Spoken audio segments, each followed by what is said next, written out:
நானும் எனது எடையும் வெயிட் லாஸ் டே 9 மண்டே மார்னிங் வந்து எப்பவும் போல் காலையில் 5 மணிக்கு எழுந்திரிச்சு வாக்கிங் போயிட்டு இருந்தேன். முந்தின நாள் மழை பெஞ்சதுனால காலையில் வெளிச்சத்தை தேடி ஈசல்லாம் பறந்துட்டு இருந்தது. பார்க்க ரொம்ப அழகாக இருந்தது. அதுக்கப்புறமா ஏலக்காய் வாட்டர் எடுத்துக்கிட்டு காலையில் லிங்கக்குட்டியை கூட்டிகிட்டு ஸ்கூலில் வரலாம் அப்படின்னு சொல்லிட்டு வந்துட்டேன். லேட்டாக வந்ததுனால நான் பிரேக்ஃபாஸ்ட் எதுவும் எடுக்கல, போயிட்டு சாப்பிட்டுக்கலாம் அப்படின்னு வந்துட்டேன்.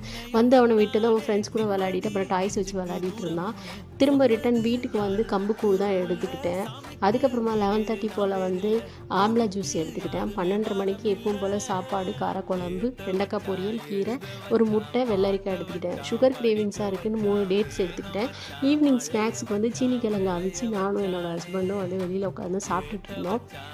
மண்டேவே வந்து வீடெலாம் மாப் போட்டு வச்சுருவேன். ஸோ அந்த மாப் போட்டு முடிச்சுட்டு எப்பவும் போல் ஈவினிங் நானும் லிங்கக்குட்டியும் வாக்கிங் போயிட்டு என்னோடய ஸ்டெப்பை வந்து கம்ப்ளீட் பண்ணிவிட்டு 6:30க்கு வந்து 2 ராகி தோசையும் பொடியும் வச்சு சாப்பிட்டு என்னோடய டேவை கம்ப்ளீட் பண்ணிட்டேன். ஸோ தேங்க்யூ ஃபார் வாட்சிங். பாய்.